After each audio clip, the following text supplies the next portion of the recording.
तुमच्यासमोर स्वामी विवेकानंद यांच्या आयुष्यातील एक प्रसंग सादर करणार आहे. स्वामी विवेकानंद 1972 साली झालेल्या शिकागो येथे धर्म परिषदेला गेले होते. तेथील मी एक प्रसंग तुमच्यासमोर सादर करणार आहे. तेव्हा स्वामी विवेकानंद गेले होते. तिथे एक फॉरेनर म्हणजे परदेशी माणूस त्यांना विचारतो, how are you? Swami Vivekanandaji how are you? ते म्हणतात, ते निरुत्तर होऊन त्याला काहीच उत्तर देत नाही. परंतु तेव्हा तो माणूस विचारतो, स्वामी विवेकानंदजी आप कैसे है? तेव्हा ते म्हणतात, I am fine thank you. हे ऐकून तो व्यक्ती प्रश्नात पडतो की आपण जेव्हा यांच्या आपल्या मातृभाषेत बोललो तेव्हा हे निरुत्तर होऊन आपल्याला उत्तर दिले नाही, परंतु आपण जेव्हा याच्या भाषेत बोललो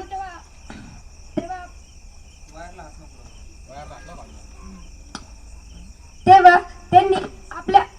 त्यांनी माझ्या मातृभाषेत उत्तर दिले. त्यावर यांना प्रश्न पडला आणि त्यांनी त्याला त्या फॉरेनरनी स्वामी विवेकानंदजींना विचारले की तुम्ही असे उत्तर दिले याचे कारण काय असावे.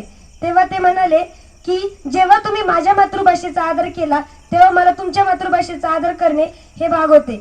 त्यानंतर एक दुसरा परदेशी येऊन तेव्हा ते भगवद्गीता म्हणजे हिंदू धर्माचे नेतृत्व करण्यासाठी गेलेले होते.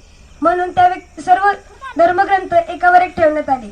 तेव्हा एका फॉरेनर व्यक्तीने भगवद्गीता ग्रंथ काढला व सर्वात पायतळ्याला नेऊन ठेवला व त्या व्यक्ती म्हणू लागला, पहा हिंदूंचा धर्मग्रंथ सर्वात पायाला, सर्व कनिष्ठ. तेव्हा स्वामी विवेकानंदजी उठतात व हसून म्हणतात, हा ग्रंथ सर्वात पायाला आहे, म्हणजे जर आमचा ग्रंथ नसेल, म्हणजे जर इमारतच पायाशिवाय असेल तर ती खचून जाईल. तेव्हा तो व्यक्ती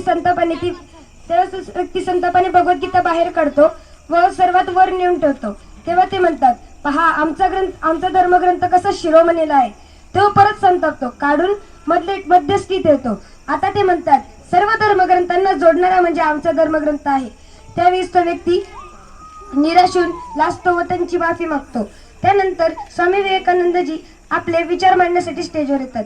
त्यानंतर सर्व व्यक्ती म्हणत असतात, लेडीज अँड जेंटलमॅन. पण जेव्हा त्यांची बारी येते ते म्हणतात, माझ्या बंधू भगिनींनो, माय ब्रदर्स अँड सिस्टर्स. फक्त एवढे 2 शब्द ऐकून त्या अख्खी धर्म परिषद पूर्ण 20 मिनिटं टाळ्यांचा गडगडाट करत होती. जेव्हा एका फॉरेनरने त्यांना ते कारण विचारले तेव्हा त्याच धर्म परिषदेतील दुसरा फॉरेनर म्हणाला, आपण सर्वांनी लेडीज अँड जेंटलमॅन म्हणून सर्वांना घोषविले, जे दुसऱ्याला परके करत होते. पण त्यांनी त्यांच्या संस्कृतीने असे दर्शविले आहे की सर्वच त्यांचे धर्मातील आहेत. त्यामुळे त्यांनी माझ्या बंधू व भगिनींना असे वापरले. धर्म परिषद संपल्यानंतर दुसऱ्या दिवशी एक स्त्री आली व त्यांना म्हणू लागली, तुम्ही खूप विद्वान आहात, तुम्ही मला आवडतात, मला तुमच्यासारखाच एक विद्वान पुत्र हवा आहे. तेव्हा ते म्हणतात, जर माझ्यासारखाच पुत्र हवा आहे तर माझ्याशी विवाह करण्याची गरज नाही. ती बाई आश्चर्यचकित होते व म्हणते, असे कसे शक्य आहे? ते म्हटले, शक्य आहे, कारण विवाहानंतर ही तुला माझ्यासारखाच दिव्य पुत्र मिळेल याची काही हमी मी देऊ शकत नाही. परंतु जर तुम्ही मलाच पुत्र बनवले तर तुम्हाला मी याची हमी देतो की तुम्हाला एक विद्वान पुत्र मिळेल.